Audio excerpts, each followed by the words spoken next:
ఎస్ఎస్9 న్యూస్కు స్వాగతం. నిజామాబాద్ జిల్లా సమీక్ష సమావేశానికి హాజరైన వివిధ శాఖల మంత్రులు. నిజామాబాద్ జిల్లా కేంద్రంలో శుక్రవారం నిర్వహించిన జిల్లా సమీక్ష సమావేశానికి హెలికాప్టర్ ద్వారా విచ్చేసిన రాష్ట్ర మంత్రులు పొంగులేటి శ్రీనివాసరెడ్డి, కొండా సురేఖ, అలాగే కోమటిరెడ్డి వెంకటరెడ్డి గారు నిజామాబాద్ జిల్లాకు విచ్చేసిన సందర్భంగా వారికి జిల్లా కలెక్టర్ రాజీవ్ గాంధీ హనుమంతు ప్రముఖులకు పుష్పగుచ్చాలు అందజేసి వారికి స్వాగతం పలికారు. అనంతరం కలెక్టర్ కార్యాలయంలో సమావేశ మందిరంలో ఏర్పాటు చేసిన జిల్లా సమీక్ష సమావేశానికి ముఖ్య అతిథిగా పాల్గొని మాట్లాడుతూ ముందుగా ఆయా శాఖల మంత్రులు శాఖలకు సంబంధించిన ప్రగతిని కలెక్టర్ను అడిగి తెలుసుకుని వారి మాట్లాడడం జరిగింది.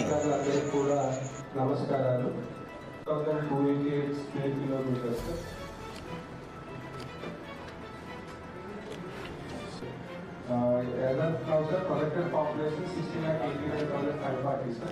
3 revenue divisions, sir. Nizamabad, Armoor and Bodhan, sir. Total revenue mandals 33 revenue mandals, sir. Revenue villages 450, sir. And Gram Panchayats 545, sir. ULBs 1 municipal corporation, sir. Nizamabad municipal corporation and 3 municipalities. Armoor and total population 3,55,081, sir. Assembly Council.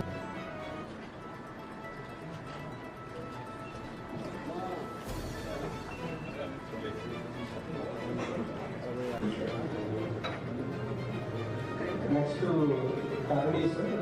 Out of that, we have disposed of 47,970, sir. It is like 96%, sir. Out of అదే sir clear sir. Number of applications ఎప్పుడు sir 33,000. 8.1 కూడా last 3-4 months sir. Because on and average each month we are receiving 1000 applications sir. So 1800 are pending sir. So these are like mandal wise pendencies sir. Sir అంటే అది different reasons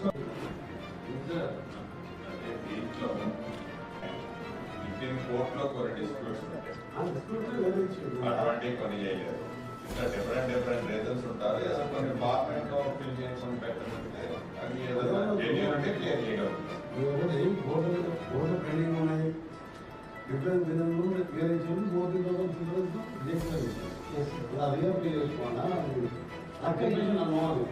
ఈ reasons వరకు sir మనము last మనకి మార్చి నుంచి sir even rejection దానికి కూడా order apply చేసే అంటే అప్లోడ్ చేసే ప్రొవిజన్ ఇచ్చారు సార్.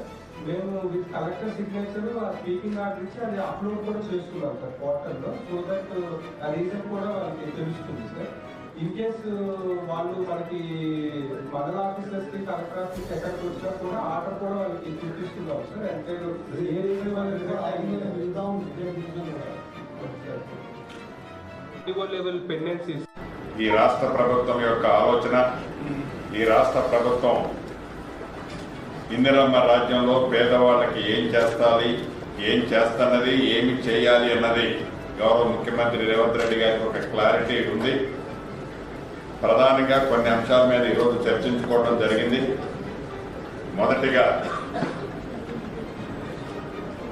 ధరణికి సంబంధించిన అంశాలు. గత ప్రభుత్వంలో ఏవైతే ధరణి ద్వారా సామాన్య రైతులకి, భూమి ఉన్న ప్రతి వారికి ఒక అభద్రతలో లోనై అనేక గ్రామాలలో లక్షలాది మంది భూములున్న ఓనర్లు అభద్రతకు లోనైన సందర్భంలో ఎన్నికలకి ముందు ఈనాటి ముఖ్యమంత్రి, ఆనాటి పిసిసి అధ్యక్షులు వారు ఇందిరమ్మ రాజ్యం వచ్చిన తర్వాత ధరణిని తీసేస్తామని చెప్పి ఆ తీసేసే దాంట్లో భాగంగా రాబోయే కొద్ది రోజుల్లోనే దేశంలోనే ఒక రోల్ మోడల్ అయిన ROR చట్టాన్ని తెలంగాణ రాష్ట్రంలో తీసుకురాబోతున్నాం. బైబిల్గా, ఖురాన్గా, భగవద్గీతగా ఈ చట్టంలో ఉన్న అంశాలనే ఆ రాష్ట్రాలు తీసుకోబోయే విధంగా ఈ చట్టాన్ని తయారు చేశాం. దీంట్లో ప్రజలు ఇచ్చిన అభిప్రాయాలు, సూచనలు, ప్రతి వాడిచ్చిన అనుభవాలతో చెప్పిన ప్రతి మాటని ఈ చట్టంలో చేర్చాం. అటువంటి చట్టాన్ని రాబోయే కొద్ది రోజుల్లో తెలంగాణ ప్రజలకి, తెలంగాణ రైతాంగానికి, తెలంగాణ భూములున్న అస్సాములకి ఇవ్వబోతున్నాం. ఇక ఈ ధరణికి సంబంధించిన అనేక అంశాలను ఇంతకుముందు చర్చించాం. చాలా వరకు చాలా అప్డేట్లో ఈ జిల్లా ధరణికి పెండింగ్ సమస్యలు చాలా వరకు పరిష్కారం చేశారు. నిజంగా జిల్లా యంత్రాంగాన్ని రాష్ట్ర ప్రభుత్వ పక్షాన అభినందిస్తున్నాను. ఏది ధరణికి సంబంధించిన దాంట్లో అదే రకంగా గత ప్రభుత్వం ఏదైతే డబుల్ బెడ్రూమ్ ఇస్తామని చెప్పి 1,52,000 టెండర్లు ఇళ్లకి టెండర్లు పిలిచామని చెప్పి దాంట్లో మేము సుమారు 98,000 ఇళ్లు కట్టామని చెప్పి మిగతా అన్ని గాలికి వదిలేస్తే ఏవైతే అరాకొరా కట్టి వివిధ స్థాయిలో ఉన్న ప్రతి ఇంటిని బేషజాలకు పోకుండా ఆర్థికంగా ఈ రాష్ట్ర ఆర్థికంగా ఇబ్బందులు ఉన్న ఆ అన్కంప్లీటెడ్ డబుల్ బెడ్రూమ్ ఇళ్లన్నింటినీ పూర్తి చేసి మొదటి విడతగా గౌరవ ముఖ్యమంత్రి రేవంత్ రెడ్డి గారి సూచనల మేరకు ఈ దసరా లోపే ప్రతి నియోజకవర్గంలో ఏవైతే ఈ ఇందిరమ్మ రాజ్యం వచ్చిన తర్వాత ఆనాడు వారు వదిలేసిన డబుల్ బెడ్రూమ్ ఇల్లు కొన్ని పూర్తి చేశామో ఆ ఇల్లు మొత్తాన్ని ఈ దసరా లోపే ప్రతి గ్రామంలో ఉన్న పేదవాళ్లలో బహు పేదవాళ్ళకి ఇవ్వాలని ఈ ప్రభుత్వం నిర్ణయించింది. ప్రతి జిల్లాకి జిల్లా ఇన్ఛార్జి మంత్రి చైర్మన్ గా ఈ ఇళ్లని ఫైనలైజేషన్ చేస్తారు. కలెక్టర్లందరికీ ఆదేశాలు ఇవ్వటం జరిగింది. రిటర్న్ గా కూడా ఇవాళ రేపట్లో వారికి కమ్యూనికేట్ చేస్తాం. ఏది ఏమైనా